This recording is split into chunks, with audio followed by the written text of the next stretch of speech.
ಎಲ್ಲ ಸ್ಪರ್ಧಾರ್ಥಿಗಳಿಗೆ ನಿಮ್ಮ ಕರುನಾಡ ಪಾಠಶಾಲೆ ಯೂಟ್ಯೂಬ್ ಚಾನಲ್ಗೆ ಸ್ವಾಗತ. ಸುಮಾರು ದಿವಸದಿಂದ ಎಲ್ಲರೂ ಕಾಯ್ತಾ ಇದ್ರಿ ಯಾವುದೇ ರೀತಿ ನೋಟಿಫಿಕೇಶನ್ ಆಗ್ತಾ ಇಲ್ಲ ಅಂತ. ಸದ್ಯಕ್ಕೆ ಕರ್ನಾಟಕ ಸರ್ಕಾರದಿಂದ ಕರ್ನಾಟಕ ಪರೀಕ್ಷಾ ಪ್ರಾಧಿಕಾರದ ನೇತೃತ್ವದಲ್ಲಿ ಒಂದು ಹೊಸ ನೋಟಿಫಿಕೇಶನ್ ಆಗಿದೆ. ಈ ನೋಟಿಫಿಕೇಶನ್ ಯಾವುದಪ್ಪ ಅಂತ ನೋಡ್ತಾ ಹೋಗೋಣ. ಸಂಪೂರ್ಣವಾದ ಮಾಹಿತಿಯನ್ನು ಈ ಒಂದು ವಿಡಿಯೋದಲ್ಲಿ ನಾನು ನಿಮಗೆ ತಿಳಿಸ್ಕೊಡ್ತಾ ಹೋಗ್ತೀನಿ.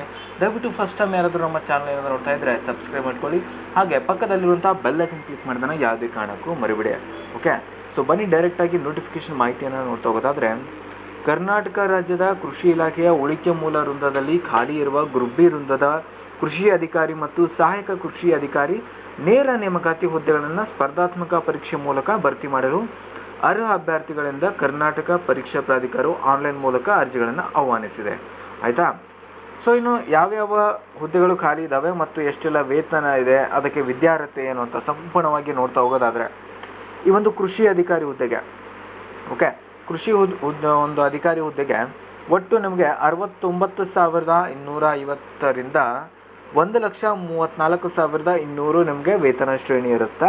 ಇನ್ನು ವಿದ್ಯಾರ್ಹತೆಯನ್ನು ನೋಡ್ತಾ ಹೋಗೋದಾದರೆ 85% ಕೃಷಿ ಅಧಿಕಾರಿ ಹುದ್ದೆಗಳಿಗೆ 85% ಏನಂದರೆ BSc ಕೃಷಿಯಲ್ಲೇ ಆಗಿರಬೇಕು ಅಥವಾ BSc ಆನರ್ಸ್ ಇನ್ ಕೃಷಿ ಅಂದರೆ BSc ಅಗ್ರಿ ಕಂಪ್ಲೀಟ್ ಆಗಿರಬೇಕು ಅಥವಾ BSc ಆನರ್ಸ್ ಇನ್ ಅಗ್ರಿಯಲ್ಲಿ ಕಂಪ್ಲೀಟ್ ಆಗಿರಬೇಕು. ಒಟ್ಟು ಹುದ್ದೆಗಳು ಎಷ್ಟಪ್ಪ ಅಂದರೆ 67 ಹುದ್ದೆಗಳು ಖಾಲಿದ್ದು ಪ್ಲಸ್ 2 ಬ್ಯಾಕ್ಲಾಗ್ ಹುದ್ದೆಗಳು ಇರ್ತವೆ. ಜೊತೆಗೆ ಕೃಷಿ ಅಧಿಕಾರಿ ಅಂತ ಇನ್ನೊಂದಿದೆ. ಸೊ ಇದಕ್ಕೆ ಅಲ್ಲಿ 85% ಕೃಷಿ ಆಯಿತಾ. ಇನ್ನು ಇಲ್ಲಿ ಬಾಕಿ ಉಳಿದಿರುವಂಥ 15% ಈ ಒಂದು ಕೃಷಿ ಅಧಿಕಾರಿಗಳ ಬಗ್ಗೆ ಯಾವೆಲ್ಲ ವಿದ್ಯಾರ್ಥಿ ಮೇಲೆ ಕನ್ಫರ್ಮ್ ಮಾಡ್ತಾ ಇದ್ದಾರೆ ಅಂದರೆ, ಒಟ್ಟು 12 ಹುದ್ದೆಗಳಿದ್ದಾವೆ. ಓಕೆ, 12 ಹುದ್ದೆಗಳಿದ್ದಾವೆ. ಇವಕ್ಕೆ B.Tech ಇನ್ನು ಆಹಾರ ವಿಜ್ಞಾನ ಮತ್ತು ತಂತ್ರಜ್ಞಾನದಲ್ಲಿ B.Tech ಆಗಿದ್ದರೆ, ಅಥವಾ ಬರೀ ಆಹಾರ ತಂತ್ರಜ್ಞಾನದಲ್ಲಿ ಆಗಿದ್ದರೆ B.Tech, ಅಥವಾ BSc ಕೃಷಿ ಮಾರುಕಟ್ಟೆ ಮತ್ತು ಸಹಕಾರ, BSc ಆನರ್ಸ್ ಕೃಷಿ ಮಾರಾಟ ಮತ್ತು ಸಹಕಾರ, BSc honours agri business management, BSc ಕೃಷಿ ಜೈವಿಕ ತಂತ್ರಜ್ಞಾನ ಬಯೋಟೆಕ್ನಾಲಜಿಯಲ್ಲಿ. ಓಕೆ, ಸೊ ಮತ್ತು agricultural engineering, B.Tech agriculture engineering, ಈ ರೀತಿಯಾಗಿ ಡಿಫ್ರೆಂಟ್ ಈ ಒಂದು ಏನು ಸ್ಟಡಿ ಮಾಡಿರ್ತಾರೆ ನೀವು ಕೋರ್ಸು, ಅದಕ್ಕೆ ಸಂಬಂಧಪಟ್ಟಂತೆ ಕೆಲವೊಂದಿಷ್ಟು ಹುದ್ದೆಗಳನ್ನು ಮೀಸಲಾಗಿ ಇಟ್ಟಿದ್ದಾರೆ. ನೆಕ್ಸ್ಟ್ ಸಹಾಯಕ ಕೃಷಿ ಅಧಿಕಾರಿ ಅಂತ ಬರುತ್ತೆ. ಇದರಲ್ಲಿ ಕೂಡ ಸೇಮ್ ಅದೇ ರೀತಿಯಾಗಿ ಮಾಡ್ತಾ ಇದ್ದಾರೆ ನೇಮಕಾತಿ. 85% BSc ಅಗ್ರಿ ಮಾಡಿರೋರಿಗೆ, 85% BSc ಅಗ್ರಿ ಮಾಡಿರೋರಿಗೆ ಒಟ್ಟು 468 ಹುದ್ದೆಗಳು ಖಾಲಿ ಇದ್ದಾವೆ. ಹೆಚ್ಚಾಗಿ ಖಾಲಿ ಇರುವಂಥ ಹುದ್ದೆಗಳು ಇದೇ ಆಗಿರುತ್ತೆ. ಆಯಿತಾ? 468 ಸಹಾಯಕ ಕೃಷಿ ಅಧಿಕಾರಿಗಳು. ಬರೀ ಕೃಷಿ ಅಧಿಕಾರಿಗಳು ಇಲ್ಲಿ ಅಂದರೆ ಅಗ್ರಿಕಲ್ಚರ್ ಆಫೀಸರು ಕೇವಲ 67 ಹುದ್ದೆ ಖಾಲಿ ಇದ್ದರೆ, ಅಸಿಸ್ಟೆಂಟ್ ಅಗ್ರಿಕಲ್ಚರ್ ಆಫೀಸರು 468 ಹುದ್ದೆಗಳು ನಿಮಗೆ ಅಲ್ಲಿ ಖಾಲಿ ಇರ್ತವೆ. ಸೊ ಅದ್ರ ಥರನೇ ಸೇಮ್ ಇಲ್ಲಿ ಡಿಫ್ರೆಂಟ್ ಕ್ಯಾಟಗರಿಗೆ 83 ಹುದ್ದೆಗಳನ್ನು ಖಾಲಿ ಇಟ್ಟಿದ್ದಾರೆ. ಆಯಿತಾ? ಬೇರೆ ನೀವು ನಿಮ್ಮ ಕ್ವಾಲಿಫಿಕೇಷನ್ ನೋಡಿಬಿಟ್ಟು ಅಪ್ಲೈ ಮಾಡ್ಬೋದಾಗಿರುತ್ತೆ. ಇನ್ನು ಪ್ರಮುಖ ದಿನಾಂಕಗಳನ್ನು ನಾವು ನೋಡ್ತಾ ಹೋಗೋದಾದರೆ, ಪ್ರಮುಖ ದಿನಾಂಕಗಳು ಯಾವಾಗ ಅರ್ಜಿ ಸಲ್ಲಿಕೆ ಪ್ರಾರಂಭ ಆಗುತ್ತೆ ಮತ್ತು ಯಾವ ರೀತಿ ಪ್ರೊಸೆಸ್ ಇರುತ್ತೆ ಸಂಪೂರ್ಣವಾಗಿ ನೋಡ್ತಾ ಹೋಗೋದಾದರೆ, ಅದಕ್ಕಿಂತ ಮುಂಚೆ ನಾವು ಏಜನ್ನು ನೋಡ್ತಾ ಹೋಗೋದಾದರೆ, ಈ ಒಂದು OBC ಜನರಲ್ ಅಭ್ಯರ್ಥಿಗಳಿಗೆ 40 ವರ್ಷ ಇರುತ್ತೆ. ಇನ್ನು ಪ್ರವರ್ಗ 2A 2B 3A 3B ಇದವರಿಗೆ 43, ಹಾಗೂ SC ST ಮತ್ತು ಕ್ಯಾಟಗರಿ ಫಸ್ಟ್ ಅವರಿಗೆ 45 ವಯಸ್ಸು ಲಾಸ್ಟ್ ಆಗಿರುತ್ತೆ. ಏಜ್ ಲಿಮಿಟು 45ವರೆಗೂ ಈ ಒಂದು SC ST ಮತ್ತು ಕ್ಯಾಟಗರಿ 1ರವರಿಗೆ ಇರುತ್ತೆ. ಆಯಿತಾ? ಅದು ಬಿಟ್ಟರೆ ಇನ್ನು ಇಂಪಾರ್ಟೆಂಟ್ ಪಾಯಿಂಟ್ಸ್ ಅಂತ ನೋಡೋದಾದರೆ, ಅರ್ಜಿ ಸಲ್ಲಿಕೆ ಆರಂಭ ಇವತ್ತಾಗಿದೆ.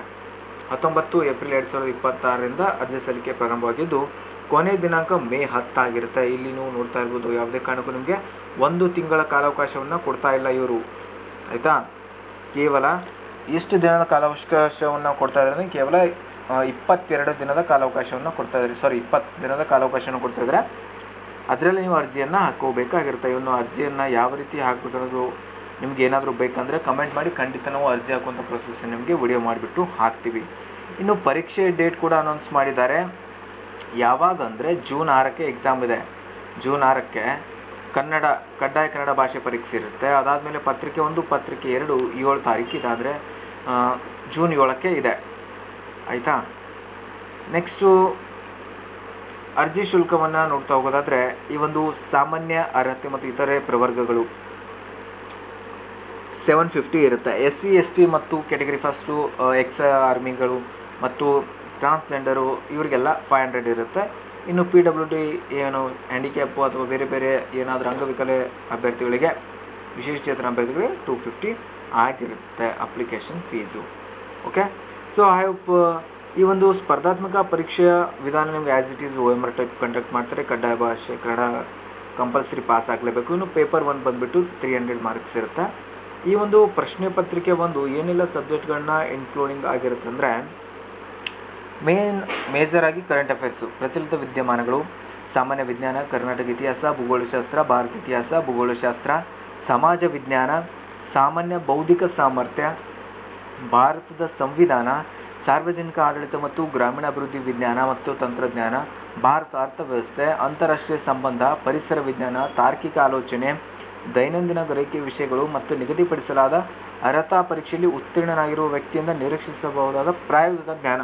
ಓಕೆ, ಸೊ ಇಷ್ಟೆಲ್ಲ ಒಂದು ಸಿಲೆಬಸ್ ಮೇಲೆ ನಿಮಗೆ ಎಕ್ಸಾಮ್ನ ಕಂಡಕ್ಟ್ ಮಾಡ್ತಾರೆ. ಇನ್ನು ನಿರ್ದಿಷ್ಟ ಪಠ್ಯಕ್ರಮ ಅದು ಸಪ್ರೇಟಾಗಿ ಹಾಕಿರ್ತಾರೆ, ನೀವು ಅಲ್ಲಿ ನೋಡ್ಕೋಬೋದಾಗಿರುತ್ತೆ. ಓಕೆ, ಸೊ ಐ ಹೋಪ್ ಈ ಒಂದು ವಿಡಿಯೋ ಸಂಪೂರ್ಣವಾದ ಮಾಹಿತಿಯನ್ನು ನಿಮ್ಮ ಜೊತೆ ಶೇರ್ ಮಾಡಿದ್ದು ಅಂತ ಅನ್ಕೋತೀನಿ. ಈ ಕುರಿತು ಏನೇ ಹೆಚ್ಚಿನ ಡೌಟ್ಸ್ ಇದ್ರೂ ಕೂಡ ಕಮೆಂಟ್ ಸೆಕ್ಷನಲ್ಲಿ ಕಮೆಂಟ್ ಮಾಡಿ, ಖಂಡಿತ ನಿಮಗೆ ರಿಪ್ಲೈ ಸಿಗುತ್ತೆ. ಓಕೆ, ಸೊ ಇದೇ ರೀತಿ ಇನ್ನು ಮುಂದೆ ನೇಮಕಾತಿಗಳು ಆಗ್ತಾ ಇರ್ತವೆ. ಖಂಡಿತ ನಮ್ಮ ಚಾನಲಲ್ಲಿ ಮುಂದೆ ಕ್ಲಾಸಸ್ಗಳು ಕೂಡ ಸ್ಟಾರ್ಟ್ ಆಗ್ತವೆ. ಹಾಗಾಗಿ ದಯವಿಟ್ಟು ಚಾನಲ್ನ ಸಬ್ಸ್ಕ್ರೈಬ್ ಮಾಡ್ಕೊಳ್ಳಿ. ಹಾಗೆ ಪಕ್ಕದಲ್ಲಿರುವಂಥ ಬೆಲ್ ಐಕನ್ ಕ್ಲಿಕ್ ಮಾಡೋದನ್ನು ಯಾವುದೇ ಕಾರಣಕ್ಕೂ ಮರಿಬೇಡಿ. Thank you.